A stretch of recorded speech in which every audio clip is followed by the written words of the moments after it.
Olá, sejam todos muito bem-vindos para mais um podcast Management, mais uma nova temporada. Depois de 30 episódios, com muito sucesso, com audiência e acompanhamento de cada um de vocês, a gente evoluiu, a gente está crescendo. E hoje eu tenho o prazer de anunciar a temporada 2, o podcast Management Season 2. A gente teve 30 episódios que já estão disponíveis no meu canal no YouTube, onde o programa era Management, administrando a sua empresa nos Estados Unidos. E hoje a gente vai evoluir, porque hoje é um Management. Continuaremos falando de gestão, mas também vamos falar de desenvolvimento pessoal, estratégias e outros assuntos. Porque a proposta agora é unir experiência com juventude. E para isso, eu tenho o prazer e a honra, a qual eu sou muito grato a Deus, principalmente, de contar comigo neste novo projeto com meu filho, o Alberto Loureiro, que vai estar comigo dividindo a autoria e vai ser o co-host deste projeto, que é o Management Season 2. Eu já vou falar com o Alberto, mas antes disso, editor, roda a vinheta.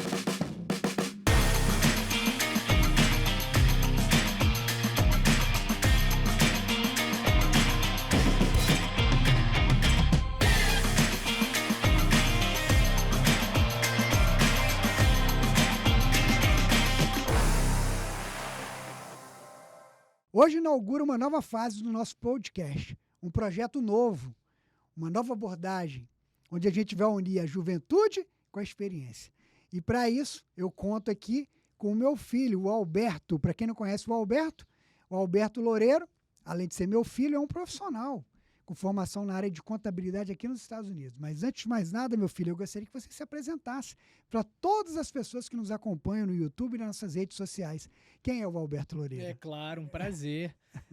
Primeiro agradecer o espaço, agradecer, independente de você ser meu pai, o fato de a gente poder dividir essa mesa junto, que para mim é uma honra e um orgulho. Se eu pudesse ser metade do homem que você é, já vai ser um sucesso na minha vida, que eu me espelho muito em você. Você sabe que você é o meu mentor número 1 na vida, e poder dividir essa mesa com você é um prazer e uma honra. Para os nossos ouvintes agora, né, nossos ouvintes, é um prazer estar aqui nessa mesa, participar da Season 2 do Management. Eu sou Alberto Loureiro, filho do professor Abel, né, como vocês conhecem. Para mim é meu pai. Eu tenho 23 anos de idade, já trabalhei em diversas áreas aqui nos Estados Unidos. Hoje eu trabalho junto com ele na Strong Advisor, sou Accounting Manager. Então a gente, além de dividir aqui na mesa no podcast, a gente também divide trabalho na parte contábil. Mas um pouquinho sobre mim é isso. Hoje eu tô aí na Strong, mas já trabalhei em banco, já trabalhei em escola de inglês. Então, conta pra gente um pouquinho da sua trajetória. O Alberto chegou com quantos anos aqui nos Estados Unidos? Eu cheguei com 15 para 16 anos. Foi um pouquinho antes do meu aniversário de 16, que a gente comemorou lá em Nova York. Foi a minha primeira vez em Nova York, inclusive, que a gente morou em Connecticut, né, em Fairfield. Nesse início, só estudei, né? Fiz o high school. Você saiu do ensino médio, né? No Brasil, médio, direto pro high school. Na verdade, eu iniciei o ensino médio e não terminei, porque eu fiz uma prova pro Instituto Federal, né? Pro IFES, lá em Linhares, passei, e aí eu fiz até outubro, o primeiro ano do ensino médio. E aí ali foi quando a gente mudou pra cá. Eu tive que parar, Você recomeçou aqui, e recomecei. Aí eu voltei pra high school no 9º ano, no freshman. Ou seja, eu voltei um ano ainda. Então o 9º que eu tinha terminado no Brasil, eu tive que fazer de novo lá em Fairfield. Então, na verdade, você concluiu o ciclo completo aqui da high school, os 4 anos. Sim e não. Por quê? Porque em Fairfield, eu notava que eu tava com uma turma mais jovem que eu. Tudo bem, um ano, mas né, eu percebia. E eu fui conversar com o meu counselor, né, o Mr. Sutcliffe. Explica para quem está nos assistindo, o que é o counselor? Counselor é seu advisor, é seu conselheiro na high school. Então, todo aluno, ele tem, baseado no seu last name, no seu sobrenome, um conselheiro que você vai lá conversar sobre suas aulas, sobre sua matéria, sobre como tá, né, suas notas, seu que é comum aqui, né, super comum, nos toda Estados escola Unidos, tem. mas que no Brasil não é muito comum, gente, mas aqui é no bem Brasil comum. Você vai ter a diretora geral da escola. E aí eu conversei com ele, eu falei, Mr. Sutcliffe, eu queria ver se tem como me adiantar de alguma Qual o maneira. nome dele? Repete aí pro pessoal. Mr. Sutcliffe. Sei. Não sei se ele vai estar assistindo, acho que não, mas... E eu lembro dele, que eu ia fazer reuniões lá também com ele. E aí a gente pegou o meu transcript, né, que são as minhas notas lá do Brasil, e aí a gente começou a quebrar a cabeça ali, onde podia aplicar crédito. Ele me deu um monte de crédito em aula de português, aulas... O histórico, tá, gente? O transcript é o histórico escolar. Isso, histórico escolar. E aí ele foi aplicando uns créditos e ele conseguiu me promover de freshman para sophomore no meio do ano letivo. Então eu entrei como freshman e saí como sophomore em um ano. Que bacana. E aí depois disso a gente mudou pra Celebration, então eu fiz 3 anos de fato de high school. E você fez a high school em várias escolas diferentes, Todo ano em uma. Todo ano. Todo ano em uma. E Culpa sua. Porque a gente mudou. No início foi em Fairfield, né? Foi, Fairfield. Depois... Onde eu joguei futebol americano, inclusive. Foi do time de futebol americano. Olha que legal. E foi legal essa experiência. Foi uma grande lição de vida, né? Porque você vê como os Estados Unidos trata a questão do esporte, a estrutura que tinha lá era a estrutura de time profissional. A gente ganhava todo o equipamento. Eu lembro o meu primo Hernandes, ele jogava no Brasil também, só que as condições no Brasil para jogar são completamente diferentes. E quando eu falava com ele que eu tava ganhando o capacete da Riddell, né? Quem acompanha o futebol americano sabe, são marcas assim, de excelência. E eles te forneciam gratuitamente. Tudo gratuito. E a escola era pública. A escola pública. Tudo gratuito. E aí a gente fez treinamentos de pré-temporada, a gente ganhava todo o equipamento. Então, assim, e era tudo after class. Então, você estudava até as 2 e você ficava na escola das 3 até 7, 8 da noite, só treinando. Acabava a aula e ia treinar com o time. Que bacana, que experiência. Isso foi lá em Fairfield. Mas depois a gente mudou para Flórida. A gente veio para morar em Celebration. E você estudou na... Celebration High School. High School. Isso. E aí, como é que foi? Celebration foi assim, eu digo para mim que para questão pessoal foi uma das melhores experiências, porque eu fiz muitas conexões, conheci muita gente, fiz muitos amigos que eu tenho até hoje, falo até hoje. Mas questão de estudo não foi dos melhores, não. Porque quando você começa a focar muito em amigos, muito em conhecer gente, às vezes você deixa uma coisa de lado. Eu comecei a deixar o estudo de lado, que em Fairfield, as pessoas do norte tendem a ser mais frias. Não só o lugar é frio, as pessoas também. As pessoas também. Então, você sentiu diferença da high school lá em Connecticut e na Flórida? Ah, com certeza. Muita diferença? Diferença de ensino ou diferença de estrutura? Tudo, ambiente. De ambiente, sim, porque lá eu estudava numa escola, era só americano mesmo. Assim, você olha para aquela pessoa e fala, essa pessoa é americana. Na Flórida, não. Na Flórida, você tem gente do mundo inteiro. Quantos brasileiros tinham na sua high school que você estudou lá em Connecticut? Na Ludlow, se eu não me engano, a gente era em 4 brasileiros. 4 brasileiros. Era eu, tinha o Vitor, o Julio... Você lembra até o nome deles. Era. Mas e em Celebration? Não sei. Não tenho nem ideia. Perde a conta. Aonde você olha tem brasileiro lá. Uau. Brasileiro, venezuelano, argentino, colombiano. Muito imigrante. O Latam inteiro tá lá. Todo. O Latam inteiro. Agora, depois de Celebration, nós viemos para Boca. Uhum. E aí, você concluiu a high school... Na Spanish River. Na Spanish River. Que é onde o Arthurzinho tá hoje. Hoje o Arthur, o irmão do Alberto, meu filho mais novo, tá no primeiro ano da high school da Spanish River. Que legal. Que é uma escola muito boa, é muito recomendada, né? Muito. É considerada uma das melhores high school dos Estados Unidos. Para empreendedorismo, inclusive. Que fica localizada aqui em Boca Raton. Muito legal. E aí você teve uma boa experiência lá também, né? Fez amizades. Como é que foi a experiência na Spanish River? Foi curto, né? Porque foi só um ano e como eu já tinha praticamente todos os créditos para me graduar feitos, eu só tinha o requerimento de 2 aulas para me formar. Então eu chegava às 7h30 da manhã e ia embora 10. Eu não ficava nem com lanche. Você eu acabou, ficava 2 períodos. Só foi concluir os créditos que faltavam para você formar. graduar. Então, assim, eu ficava muito pouco na escola. Então eu só ia fazer as 2 aulas e ir embora. Muito bacana, muito bacana. E tem... aqui nos Estados Unidos, para quem está nos acompanhando, né, principalmente as pessoas do Brasil, quando o jovem conclui a high school, tem uma celebração dentro do estádio. Vou pedir até ao editor para colocar imagens ou fotografias da sua formatura de high school, que é um evento. Tivemos lá eu, a Roberto, o Arthurzinho ainda novinho e o Alberto, vocês vão ver ele mais jovem. A gente vai colocar fotos aqui da formatura do high school, que os americanos levam com muita seriedade, né? Eu me lembro que foi no estádio e no Nacional, muito legal, né? Essa formatura da high school. A classe é enorme, são 300 alunos, junta uma turma, assim, no ginásio, né? Que foi numa arena. Isso, que bacana. Agora, depois que você concluiu high school, você ficou um tempo sem estudar, que chama como aqui? Que eles chamam Gap aqui? year. O Gap Year. Gap year, um sabático. Porque a gente conversou em casa, eu falei, cara, não sei o que eu quero fazer agora, não acho que vale a pena eu ingressar numa faculdade que pode ser que eu pare no meio, então eu falei, deixa eu ir trabalhar. E você trabalhou. Lá em Trabalhei. Connecticut, você chegou a fazer bico, não foi? Lá em Connecticut eu cheguei, lá em Connecticut eu até... O Márcio, né, um amigo nosso, Nossa, me levava pra ajudar ele nos trabalhos de o Márcio e a pintura. Lu, um grande abraço. Foram amigos vizinhos lá em Fairfield, em Connecticut. E aí ele me levava com ele pra fazer trabalhos de pintura. Pintura. E aí ele chegava com a van lá em casa, era umas 5 da manhã, 6. Eu saía, ia lá pro carro dele, a gente passava o dia, aí chegava, ele me dava ali o cash, aí eu gastava tudo em videogame. E mudança também. Você chegou a fazer mudança, não foi? Fiz algumas Tinha mudanças. alguns clientes, eu acho que era do fiz, próprio fiz. Márcio, você ajudava É, aqueles senhorzinhos, senhorzinha. É, a Tem gente muito fez. idosos também lá em Fairfield. Você ajudava a fazer mudança, né? muita coisa. Que legal. Então, assim, fiz de tudo aqui nos Estados Unidos. Braçal, fiz Uber Eats também. Aqui, então, no Gap Year, você trabalhou com Uber, não foi? Mas foi por acaso.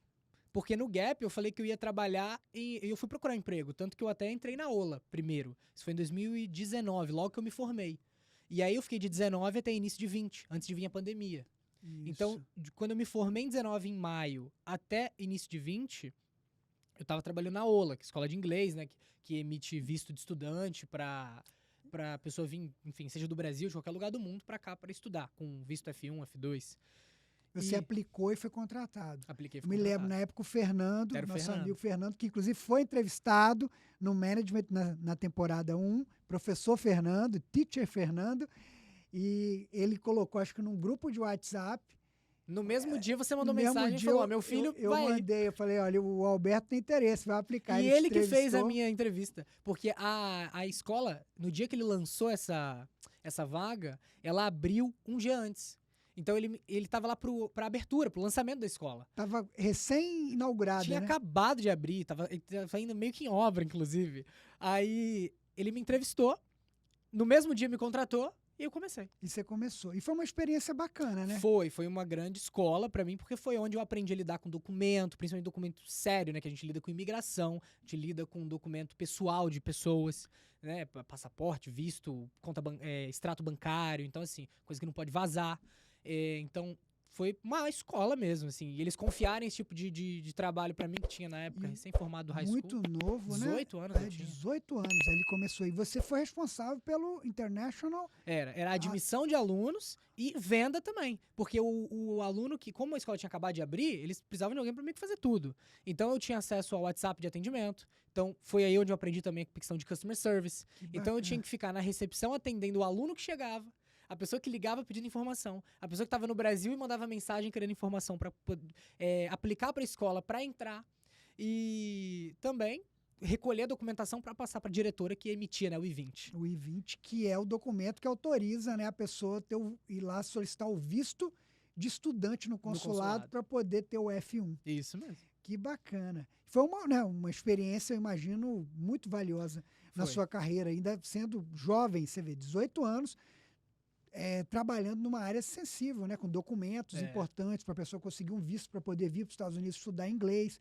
Que bacana, que experiência. E você que está no Brasil e tem interesse de saber como funciona para obter um visto, para vir morar, constituir vida e carreira aqui nos Estados Unidos, temos um QR Code aqui, entre em contato lá com o pessoal da Moraeua, nosso parceiro aqui do nosso podcast, que tem uma equipe especializada e você tem desconto, inclusive, na consulta inicial com eles, usando o nosso link aqui de parceria do nosso podcast com o pessoal da Moraeua, lá do meu amigo Roberto Spiegel, Fernando e toda a sua equipe super dedicada lá, tá bom?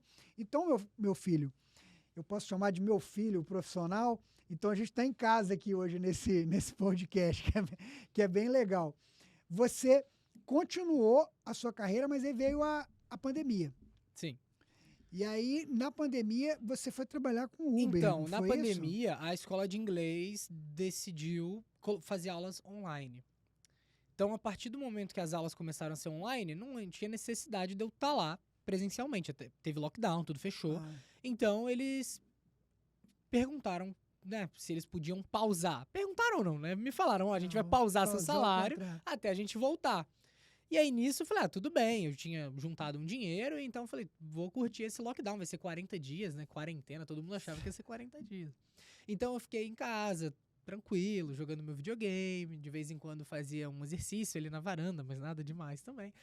Até que um dia eu vi uma propaganda, né, um vídeo no YouTube, na verdade, de um cara fazendo 300, 400 dólares por dia de delivery na pandemia. Aí eu fiquei louco, eu falei, peraí, 300 dólares pra dirigir carro, ouvir música, entregar comida? No meio da pandemia, eu falei, eu vou fazer Você isso. conseguiu fazer isso? Não, mas porque também eu não tinha uma disciplina de trabalho muito grande. Como eu apliquei no aplicativo pra testar de início, o que eu fiz? Eu entrei, criei minha conta e o Uber tem que aprovar, né? Aí ele me aprovou, aí eu peguei e comecei a dar umas voltas pela cidade aqui por Boca. E começou a vir muita ordem. Então eu saía de casa. Esses números são da época da pandemia, gente. Não vai fazer o que eu fazia. Porque você não vai. Acho que você não vai ter esses resultados hoje. Mas eu saía de casa, era 10h30, 11 da manhã. E eu ficava até as 4 da tarde. Ou seja, eu fazia final do café da manhã e almoço. Eu fazia 120, 130 dólares por dia. E era Uber Eats. Uber Eats só. Não eu era não Uber. levava Você pessoa. nunca fez Uber, então, não, de passageiro. Eu só levava ok. comida. Eu ia no restaurante, buscava, levava e entregava na casa da pessoa. E nem precisava falar com a pessoa, porque você deixa na porta, bate e vai embora. Então você fez o Uber e depois. É cansativo, não? Fazer Uber Eats, entregar. Chega uma hora que cansa, não? Então, no início eu gostava, porque eu tinha 18, 19 anos e eu ficava ouvindo minha música, entregando comida pros outros. Tava ganhando 130 dólares por dia pra não fazer. E não tinha uma conta pra pagar. Tinha despesa nenhuma. Nenhuma. Então, assim, foi bom por uns meses. Mas aí, quando começaram a abrir as coisas de novo, o Uber começou a cair também o quanto ele pagava o motorista. Então, aí eu fui desanimando, tanto por quanto ganhava e também porque, assim, eu vi que não era uma profissão, E o era um risco bico. também, né? O o risco de risco. estar na rua dirigindo. E você vai crescendo, então, assim, foi mais uma experiência. E aí, a partir daí, a Ola me ligou de volta, a escola de inglês, falando que eles estavam abrindo novamente, se eu queria voltar. Aí você voltou pra Ola? Voltei, eu fiquei lá mais uns meses. Eu não cheguei a completar um ano lá, não, porque apareceu a vaga do banco. Do banco, você aplicou pro Banco do Brasil Américas. Isso.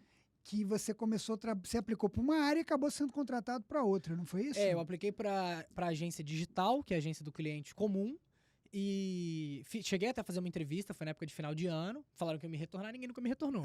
Só que aí... pessoal do banco, mas depois... Só que aí tá aí uma dica para quem quer, né, persiste. Eu mandei uma mensagem para eles, quando virou o ano, falei, pessoal... Vocês falaram que iam entrar em contato, que iam me chamar, ninguém nunca falou. Vocês podem pelo menos me passar um feedback de como que foi a entrevista? Por que ninguém me ligou? O que aconteceu? Aí a mulher do RH falou assim, desculpa, a gente não entrou em contato, mas a gente vai arrumar uma outra entrevista pra você. Eu falei, primeiro eu queria um feedback, me arrumaram outra entrevista? Tá bom.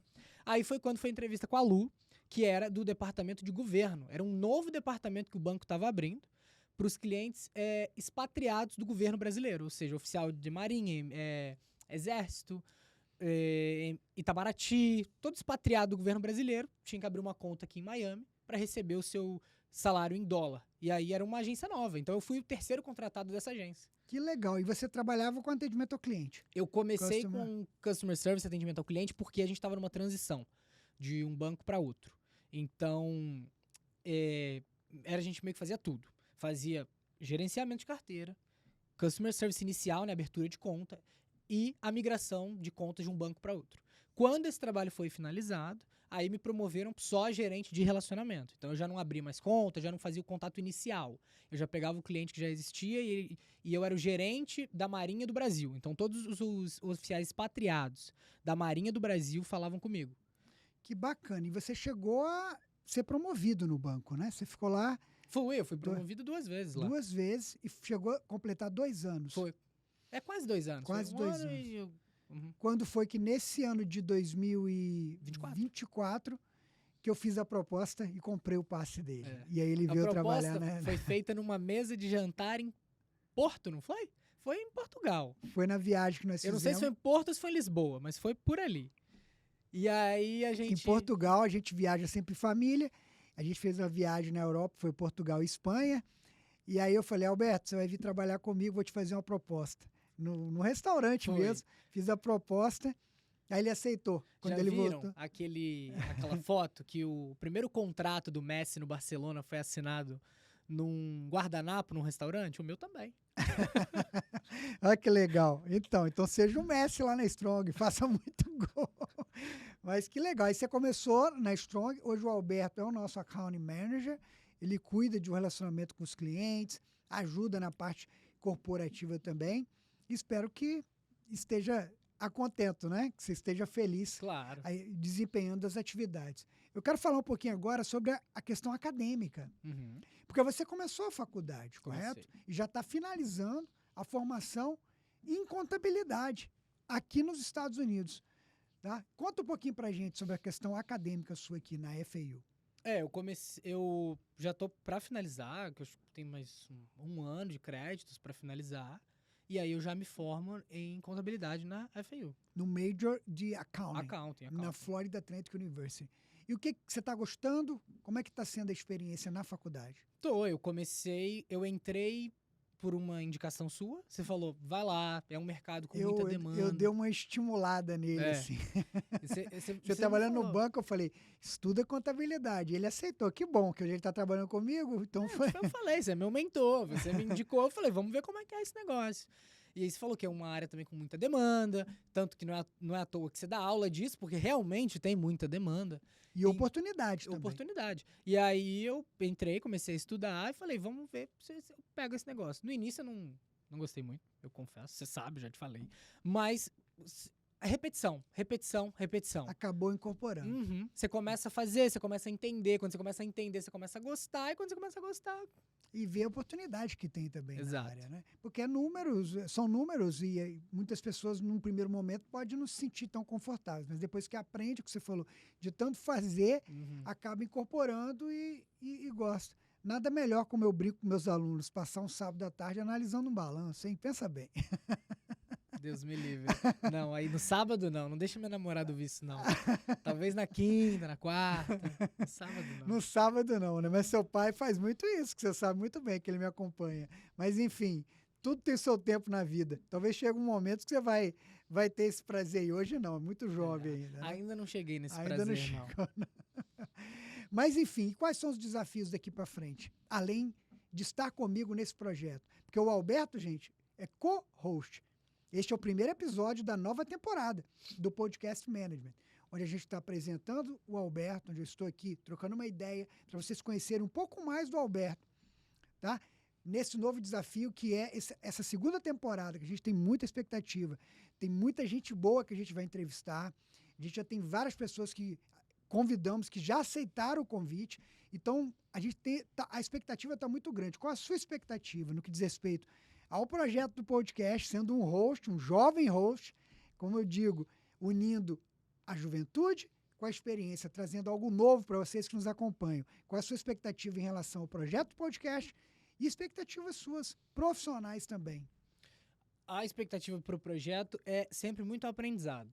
Mesmo como co-host, né, é uma responsabilidade muito grande, mas eu como ouvinte da primeira temporada, então, já aprendi muito escutando os seus convidados. Agora, tendo a oportunidade de estar de frente com eles e poder fazer minhas perguntas e adquirir essa sabedoria, adquirir esse aprendizado deles e seu, eu acho que é o foco número 1 para mim. Porque eu me enxergo como o ouvinte da minha idade que está assistindo a gente. Que, às vezes, quando você conversa com uma pessoa com mais experiência, algumas coisas você já entende e já pega rápido, porque você já viveu isso, já sabe como que é. Agora, para quem está iniciando agora no mercado, tem 20 e poucos anos, às vezes alguma coisinha que para você pode ser básica, simples, pra gente, peraí, explica mais sobre isso. Então, eu acho que é isso, é trazer mais aprendizado ainda. Que maravilha. E nós vamos trazer pessoas de renome aqui, brasileiros que estão fazendo a diferença, tal como a primeira temporada, a segunda, ainda mais. E vamos também mesclar pessoas com mais experiência e jovens. Tá? E aí eu conto contigo também para identificar esses jovens que estão fazendo a diferença para estarem conosco aqui. Jovens brasileiros que estão fazendo a diferença. Jovens, o que é jovem? Que eu me sinto jovem, tá, gente? Mas eu vou definir para vocês. Jovem com menos de 30 anos de idade, ok? A gente também vai ter aqui convidados sentando nessa mesa para trocar ideias, tá? Além de, obviamente, profissionais com mais de idade, com uma experiência maior, tanto empreendedores como executivos, que a gente vai ter muita gente boa, que a gente vai estar conversando aqui no podcast Management na temporada 2. Então, a expectativa está muito grande em relação a esse novo projeto. Com Estou certeza. muito feliz E a gente de vai dividir a mesa. a autoria, a mesa aqui com vocês e com tantos convidados que aqui estarão. A gente vai fazer isso acontecer. Vamos trazer jovem, vamos trazer gente mais experiente. E eu queria te fazer uma pergunta. Você me perguntou sobre a contabilidade, como que eu entrei, se eu tô gostando. E agora eu faço a pergunta. Você, como que a contabilidade chegou em você, os números, as finanças? Porque o seu passado, meu avô não mexia com isso. Meu avô era empresário de feijão. É verdade, ótima pergunta. Engraçado, né? Eu sempre estudei bastante. Você, com 6 meses de idade, eu fui para o Rio de Janeiro, na época, fazer um mestrado. E depois eu comecei uma carreira acadêmica. Por que o Rio de Janeiro? Por causa da faculdade. Na época, eu tinha visto uma matéria, a gente lia revistas, eu lembro como se fosse hoje, Você S.A., tinha muita matéria, eu acho que era assessoria de imprensa, de profissionais falando do IBMEC. E aquilo me chamou a atenção, e eu falei, vou estudar no IBMEC. Você ainda muito jovem. Isso Você lá em Linhares, você viu uma revista falando do IBMEC? Eu assinava, eu era assinante dessa Uau. revista. E aí eu resolvi ir para o Rio de Janeiro. Fiz o processo seletivo lá no final da década de 90 para o início dos anos 2000. E aí eu fui para o Rio de Janeiro, fui aceito e fui estudar no Rio de Janeiro, no IBMEC. Tanto que eu estudei IBMEC e Fundação Getúlio Vargas. E depois me tornei professor das duas. Você sentiu muita diferença do Rio para Linhares? A cidade grande, né? Linhares é uma cidade pequena, o Rio de Janeiro é uma cidade muito grande. Mas eu, assim, minha rotina no Rio era muito de estudo. Eu ia para a faculdade de manhã e praticamente passava o dia inteiro estudando. E sua mãe ficava contigo, inclusive, que você era muito bebê. Você morou com a gente no Rio, você mudou, você tinha 6 meses de idade na época. E foi uma época de construção, né? Eu e sua mãe estavam começando a vida com você já novinho com a gente. Foi uma época de construção. E a minha opção era o quê? Eu tenho que me qualificar o máximo possível para poder aproveitar as oportunidades. Aí um grande amigo, se ele estiver vendo aqui, fica um abraço, um amigão, assim, uma pessoa que eu respeito e admiro demais, que é o Antônio Carlos Cronenberg. Cronenberg, que hoje é um grande executivo, que chegou a ser diretor do IBMEC também, trabalha no Sebrae, diretor do Sebrae lá do Rio de Janeiro. Ele era meu colega de mestrado, a gente ficou amigo, fazíamos trabalho junto. E ele era o coordenador do curso de graduação da Universidade do Grande Rio, em Duque de Caxias, na Baixada Fluminense. Foi quando ele me convidou. Abel, você não quer iniciar uma oportunidade para começar a lecionar? E aí eu comecei minha carreira. Quantos anos você tinha? Eu era bem novo, eu tinha 20, acho que eu tinha sua idade, 23 anos. Você começou a dar aula? Comecei a dar aula, na sua idade. De 23. quê? Comecei a dar aula de administração de empresa, no curso de administração. Uau. Foi em 2000, início dos anos 2000, na Universidade do Grande Rio. Eu lembro como se fosse hoje, fevereiro, foi no mês de fevereiro, e era na época, não tinha PowerPoint, quer dizer, talvez até tinha, mas não era muito comum. A gente imprimia os slides que era, esqueci o nome, que você dá, retroprojetor. A gente imprimia as lâminas, você não vai lembrar. Eu vou ter que ver uma foto. Você não vai lembrar. Ideia. A gente colocava o slide assim numa tela e ele projetava no quadro ou na parede e você passava, como se fosse um slide. Sim. Só que ao invés de ser num PowerPoint que você joga no computador, você tinha que imprimir, eu montava uma pasta pesada, levava e dava aula. Os mais antigos vão lembrar dessa época aí, os mais antigos. Eu levava, sua mãe me ajudava, a gente ia imprimir tudinho, na papelaria, imprimir tudo, e eu carregava uma pasta pesada, e lá na faculdade, na universidade, tinha os retroprojetor, que ninguém nem usa mais, hoje acabou. Não, hoje acabou. Mas na época a gente usava isso e foi um grande aprendizado. Foi onde eu comecei. Aí no Brasil eu fui professor de 14 instituições de ensino superior. Mas aí você chegou no Rio, estudou, começou a lecionar no Rio. Por que não ficou no Rio? Então, pois é. A oportunidade me levou de volta para o Espírito Santo. Eu recebi uma proposta para ser coordenador de estágio de uma faculdade lá no Espírito Santo e tinha questão familiar também. Eu era muito ligado ao seu avô, meu pai, que foi lá no Rio de Janeiro nos pegar praticamente. Então, tinha questão familiar, de estar próximo. Então, a gente acabou decidindo voltar para o Espírito Santo, que também não foi uma decisão ruim. Tanto que os amigos que eu fiz no Rio de Janeiro, muitos deles foram várias vezes para o Espírito Santo, porque eu fui coordenador de pós-graduação e de um núcleo de estudos econômicos também, lá na faculdade, no Espírito Santo, e eu levava grande parte dos meus amigos para lecionarem nos programas que eu era coordenador também. Então, foi muito bacana, foi uma época bem interessante, né? Legal. E deixa eu te perguntar. Hoje na área que a gente trabalha, eu me inspiro em você. Se você pergunta, quem me pergunta assim, quem você se espelha, quem você olha dentro da sua profissão e você almeja chegar, almeja ser, almeja o conhecimento. Eu falo sempre de você, porque a gente trabalha no mesmo ramo. Você com meu avô não era o caso. Sei que ele deve, acredito que foi sua inspiração número 1, mas tinha alguém no seu ramo nessa época que você olhava e você se espelhava, você se inspirava ou não? Você só... Tem várias referências, né? No próprio IBMEC, eu tive professores, assim, fantásticos e profissionais que eu conheci. É difícil até nominar, mas a gente acaba pegando um pouquinho de cada profissional para servir de referência. Eu sempre fiz isso na vida. Eu vi o que aquela pessoa é boa e eu tentava, ou eu até hoje, né, busco implantar ou adaptar ou, de certa forma, utilizar aquele lado positivo daquela pessoa que você acaba aprendendo na sua vida e carreira. Então, a gente acaba... Não só profissionais, como empresários, né, que a gente lida, clientes, a gente aprende muito com o cliente, né? Mas você falou de contabilidade. Eu comecei a lecionar na faculdade de contabilidade. Inclusive, sua mãe, que é formada em contabilidade lá no Brasil, e é muito legal que o Alberto teve na formatura da Roberta. Eu vou pedir o editor para botar a foto do Alberto na formatura da Roberta, que é a mãe dele, Nossa, em essa que eu tô contabilidade. banguela? Isso, você novinho, e a Roberta formou em contabilidade lá no Brasil. E eu fui professor da sua mãe de contabilidade lá no Brasil. Conflito de interesse aí. Ela foi minha aluna na faculdade de contabilidade. Ela formou, sua mãe atuou num curto período.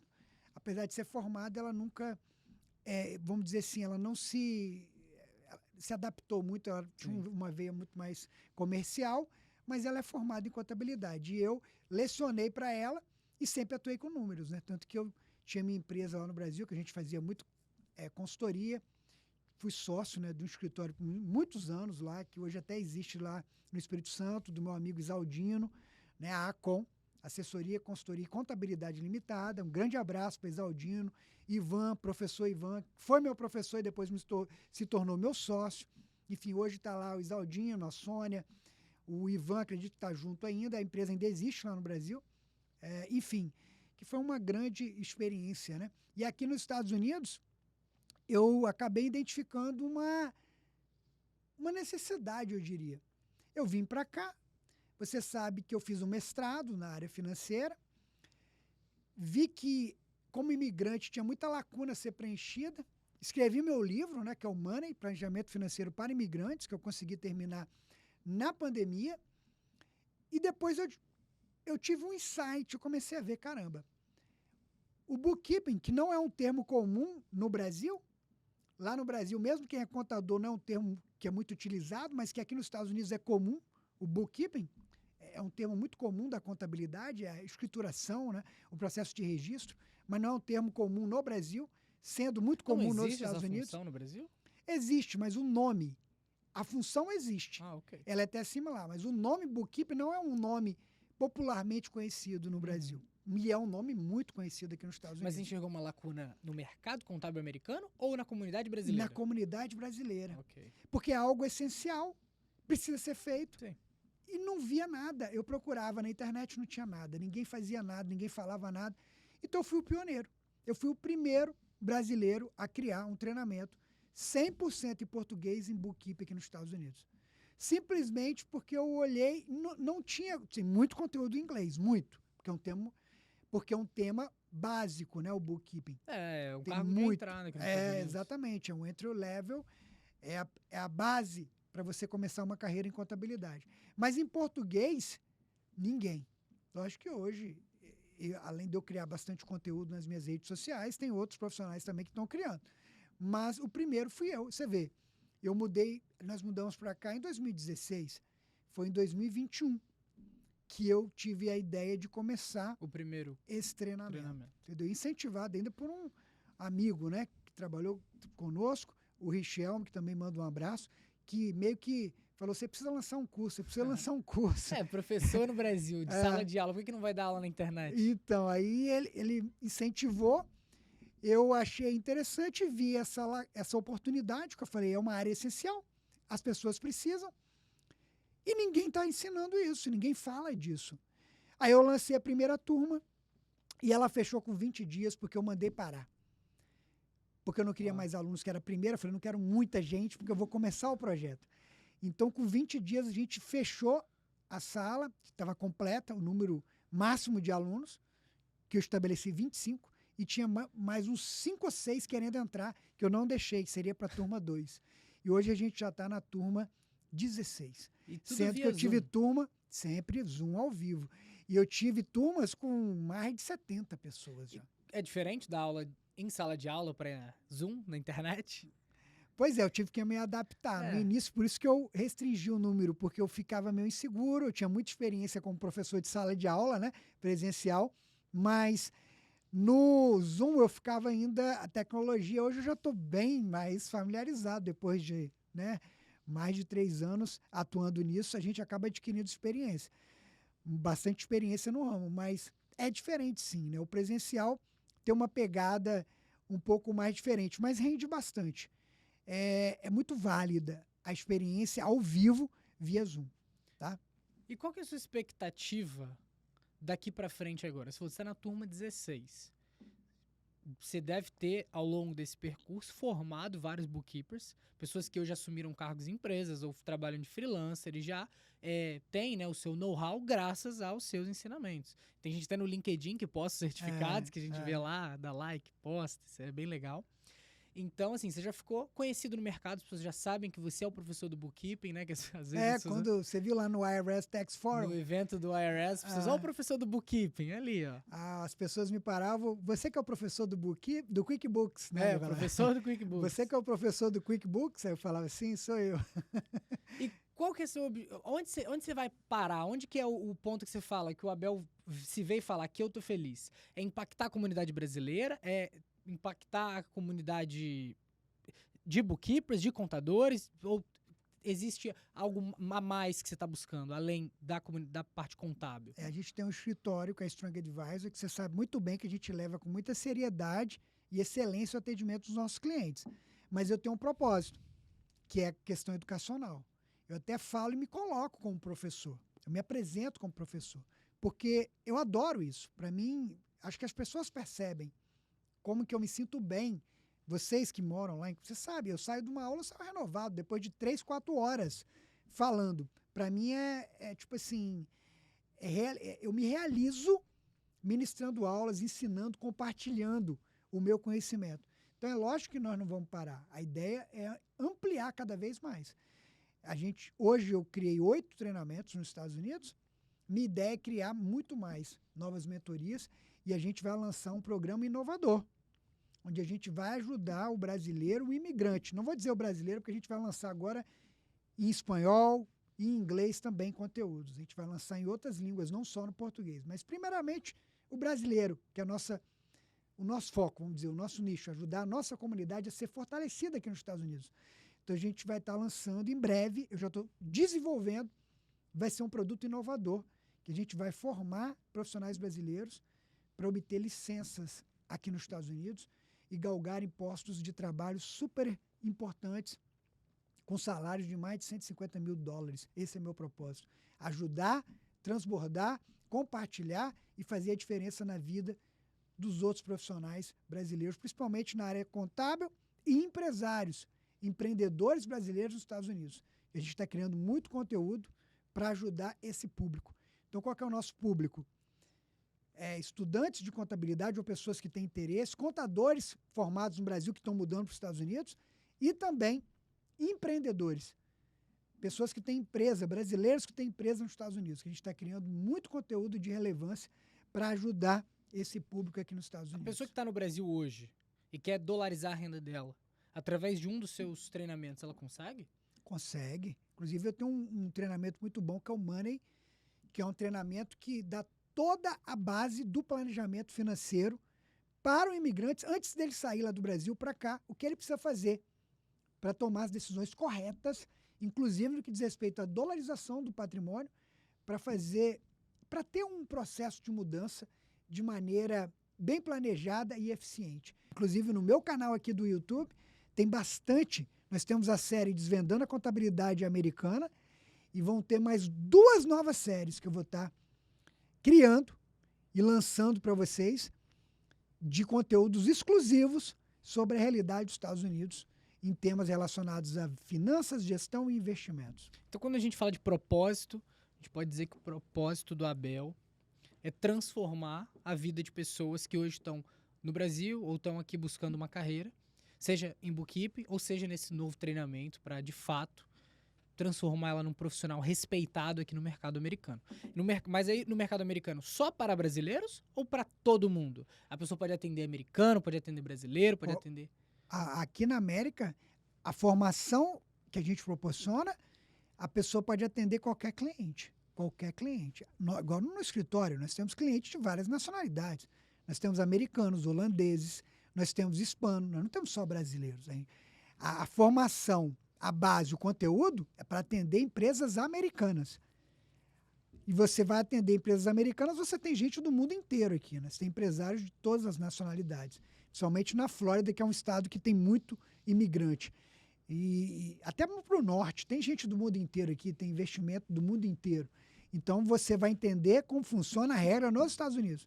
E você vai poder aplicar para qualquer tipo de cliente. Posso te fazer umas perguntas sobre, talvez, mitos da contabilidade? Claro, para o empresário que, às vezes, acha que pode fazer tudo? Absolutamente. Quando eu vou numa refeição de negócio com um cliente, com um parceiro, tudo é dedutível? Eu posso deduzir tudo? Eu fui numa balada em Miami com um parceiro de negócio. A gente tratou de negócios lá. Gastamos $5.000 na mesa em bebida. Eu posso deduzir isso no meu business? Pois é, ótima pergunta.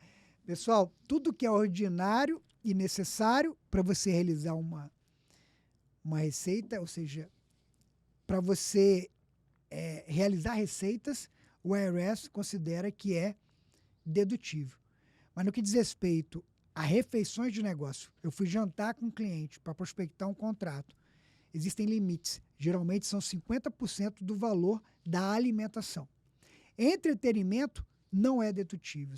Depois da reforma tributária do presidente Donald Trump, que é o Tax Cuts Jobs Act, que é a reforma tributária aqui nos Estados Unidos, que foi aprovada em 2017, entrou em vigor em 2018, que ainda está em vigor, você não pode mais deduzir nenhum tipo de despesa com entretenimento. Então, no caso, eu paguei a entrada de uma boate, isso não é dedutível. A única coisa que você pode deduzir, se caracterizar que você foi lá para fazer um negócio, é a alimentação. A alimentação, sim. E o IRS tem regras específicas no que diz respeito a lavish, que é gastos extravagantes, né? Tipo assim, champanhes caríssimas. Então isso é um red flag?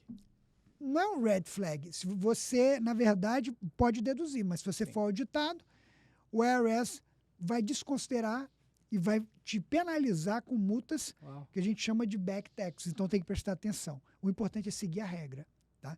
E se você tem dúvida, entrar em contato com um profissional que vai te orientar. É o que eu costumo dizer. Você é empresário nos Estados Unidos, você tem que buscar o peace of mind, que é a paz de espírito.